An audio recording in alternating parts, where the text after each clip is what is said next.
Hmm? With the thing? Hold on one second.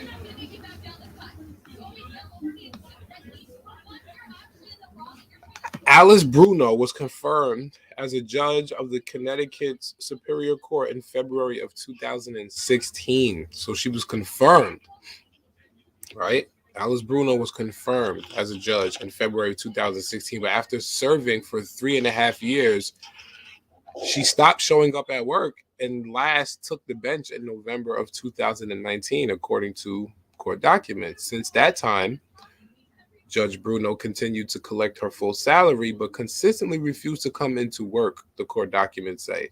She cited a, quote, debilitating medical condition for her absence, but has refused to elaborate.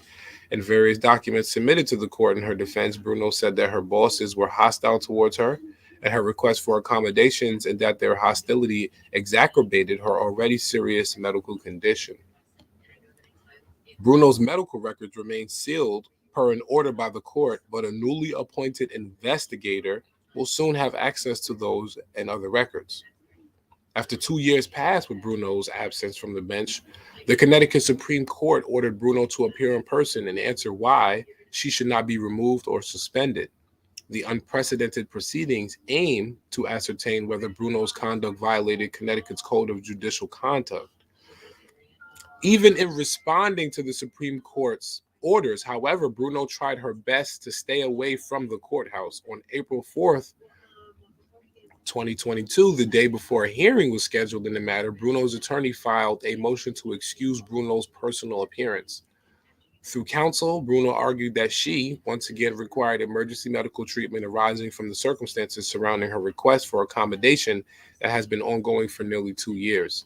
The court denied Bruno's request to absent herself from the hearing, but allowed that Bruno's attorney be permitted to assist his client in answering questions at the proceeding. During the hearing, Justice Andrew J. McDonald made the following pointed inquiry of Bruno's attorney, Jacques Parento. Quote, you've indicated that over the last 2+ years, Judge Bruno has not performed any services on behalf of the people of Connecticut in exchange for the $400,000 she has received. Is that correct? The attorney for Miss Bruno, your Honorable Bruno, addressed the court and said that he suggested that her supervisors suggested that she should seek a disability retirement was a daunting and devastating experience. The unfortunate circumstance is that I ended up with all the indica of someone who would not perform my function in the way that it should best be performed. I thank you for your courtesy and giving me the chance to talk and speak. And there's nothing I want more than to serve the people of Connecticut fairly and appropriately. The state high court issued its ruling Tuesday. Under that ruling, Bruno must now cooperate with the investigation or risk further disciplinary proceedings per the court's 3-page order. Specifically, the purpose of the investigation is to obtain information relevant to determine whether Judge Bruno's conduct in connection with her performance of or failure to perform judicial functions since her appointment as a Superior Court judge violates Rules 1.2, promoting confidence in the judiciary, 2.1, giving precedence to the duties of judicial offense, and 2.5, competence, diligence, and cooperation of the Code of Judicial Conduct. The investigation shall be confidential. The court appointed Connecticut Deputy Chief State's Attorney and Inspector General Robert Devlin to conduct the investigation and directed Bruno to, quote, be fully and promptly cooperative.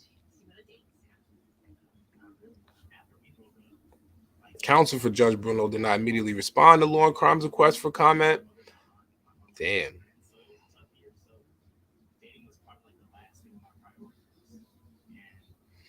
Let me know how y'all feel about that, man. Listen, man, this has been not only we in the middle of a pandemic, with this damn COVID-19 and everything like that, but it don't matter whether you a lower end worker or you all the way up on the top of the charts like a judge for the Supreme Court. If you feel like you don't want to go into work for whatever medical condition, best believe that this pandemic has given everybody an excuse to be like, oh, I'm not feeling right. I don't even think I want to go to work for the next 2 years. That sounds crazy.